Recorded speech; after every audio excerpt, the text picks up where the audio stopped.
Bienvenue dans cette nouvelle édition de l'Africa Tonight. Au sommaire, remaniement ministériel en Centrafrique. 4 nouvelles personnes font leur entrée au gouvernement et parmi elles, la ministre de la Défense, Marie-Noëlle Koyara, première femme à occuper ce poste depuis l'indépendance du pays en 1960. Session extraordinaire ce samedi à Kinshasa, en République démocratique du Congo. Les députés se réunissent pour étudier un projet de loi controversé. Ils proposent un recensement de la population qui pourrait retarder la tenue des élections présidentielles prévues en 2016.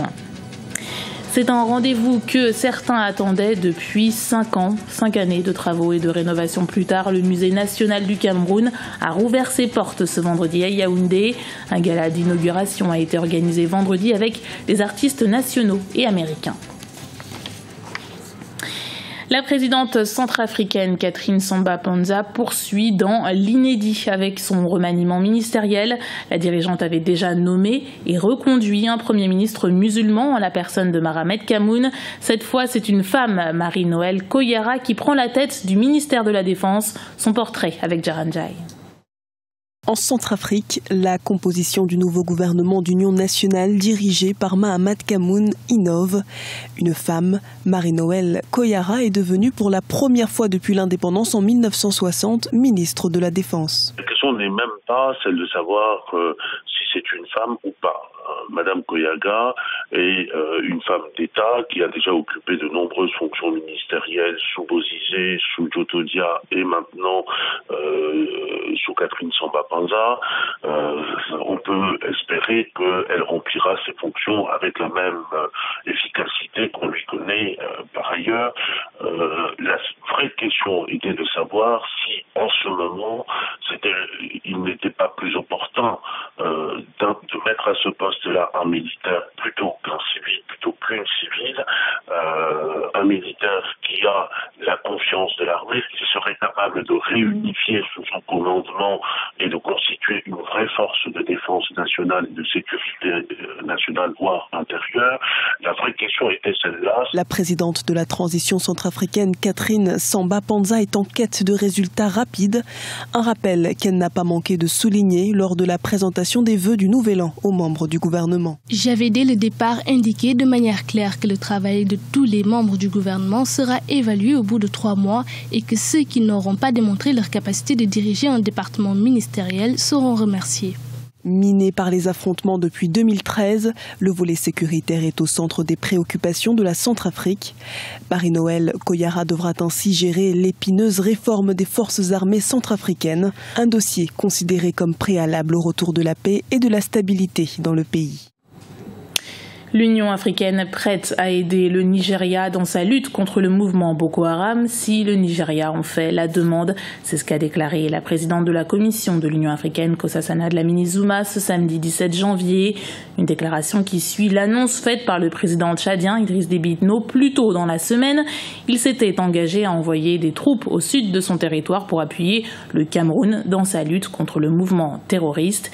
La présidente de la commission de l'Union africaine, Nkosazana Dlamini-Zuma, que l'on écoute. La région a décidé comment elle souhaitait combattre Boko Haram et nous soutenons cette décision. C'est eux qui combattent Boko Haram et c'est aussi eux qui décident comment ils souhaitent les affronter. Et s'ils ont besoin d'une aide supplémentaire au-delà de la région, soyez assurés que l'Union africaine en prendra acte et réagira en conséquence.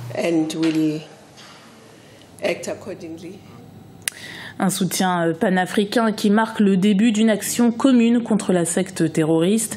Une action déjà populaire et pour preuve, samedi, ils étaient des dizaines de milliers à défiler dans les rues de la capitale tchadienne, N'Djamena. Une marche de 5 km contre le terrorisme, mais aussi en soutien à l'armée tchadienne. Les militaires qui ont quitté leur base vendredi pour combattre Boko Haram au Cameroun et au Nigeria.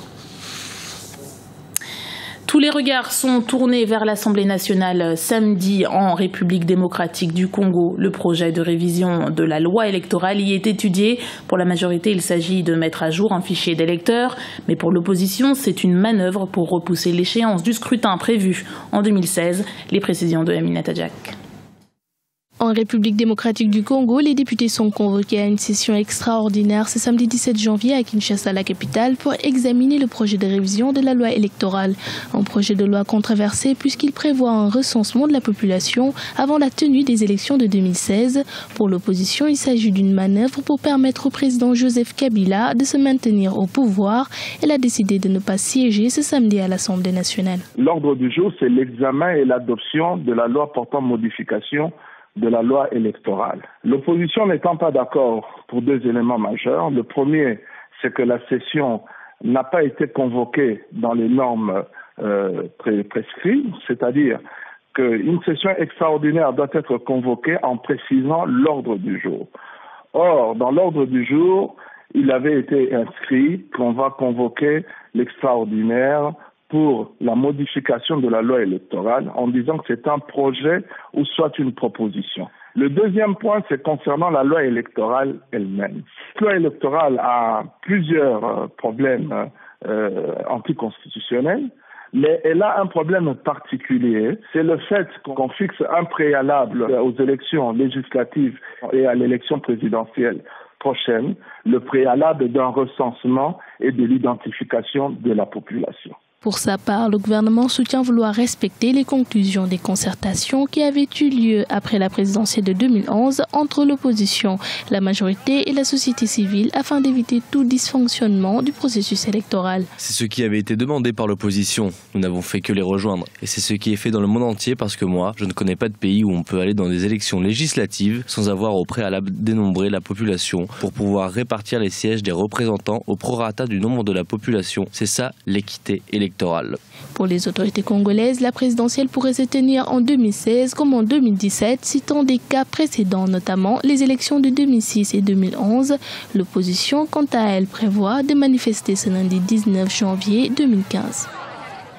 Tout est pardonné, c'est ce qu'on peut lire sur le dernier numéro du journal satirique français Charlie Hebdo. Le prophète Mahomet y est représenté en pleurs, une pancarte « Je suis Charlie » à la main. Mais ce numéro spécial, rédigé par les survivants de l'attaque terroriste du 7 janvier 2015, est loin de faire l'unanimité. Sur le continent, plusieurs manifestations se sont déroulées ce vendredi au Mali, au Soudan ou encore au Niger et en Algérie. Résumé de cette journée avec Djaranjai. Charlie Hebdo ne fait pas l'unanimité dans les pays du Sud.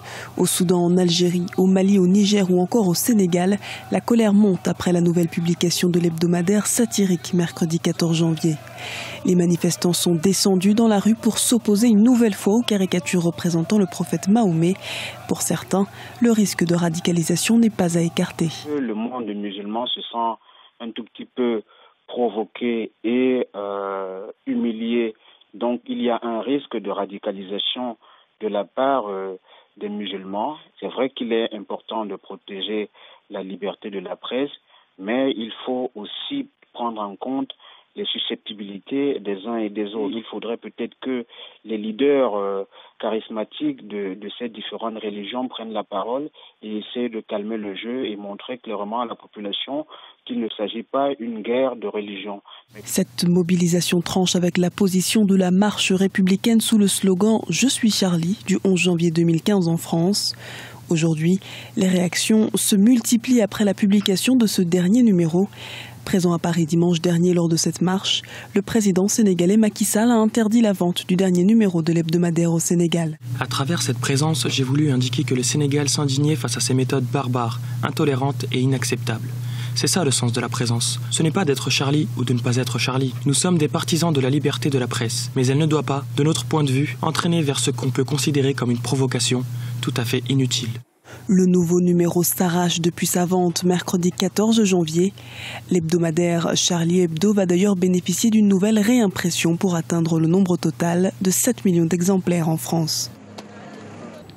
Personnalités camerounaises comme Stanley Eno ou André Manga ou américaines comme John Warwick, les invités étaient prestigieux au gala d'inauguration du Musée national du Cameroun vendredi, un événement qui célébrait la réouverture des lieux au sein de l'ancien palais présidentiel.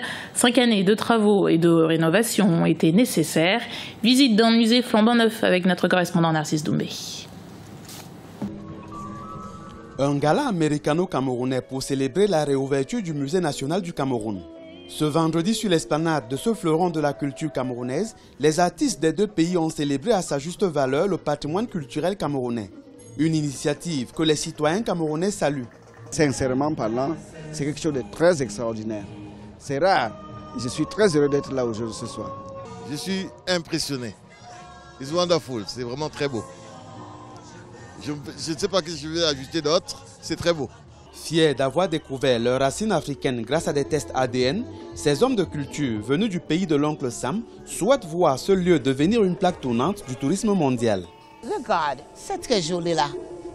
Le muséum, c'est très important pour avoir un muséum. Un muséum comme ça, c'est très important pour avoir ça. Je veux tous les gens voyager dans le monde entier. Parce qu'on ne va pas parler seulement de l'Amérique ou en Europe. Je veux le monde entier pour venir ici pour voir le muséum. C'est très important ici, c'est très joli. Le public présent à ce gala a pu redécouvrir le talent de Dionne Warwick, détentrice de plus d'une dizaine de Grammy Awards. De nombreux objets tels que des raquettes de tennis offertes par Serena Williams ou des gants de boxe de Floyd Mayweather et Sugar Shane Mosley ont été vendus aux enchères. Les recettes de cette vente aux enchères seront reversées à la Heart International Foundation, organisme à but non lucratif créé pour gérer ce musée. Du sport pour terminer ce journal, la Coupe d'Afrique des Nations a officiellement démarré ce samedi en Guinée équatoriale. Le match d'ouverture opposait le pays organisateur à la sélection du Congo, une rencontre qui s'est jouée sous les yeux du président équato-guinéen Teodoro Obiang Basogo et du président congolais Denis Sassou Nguesso. La rencontre s'est terminée sur un score d'un but partout. Au programme des matchs ce dimanche, le groupe B avec la Tunisie qui affrontera le Cap-Vert à 19h GMT, précédé de la Zambie qui se mesurera à la République démocratique du Congo à partir de 16h GMT.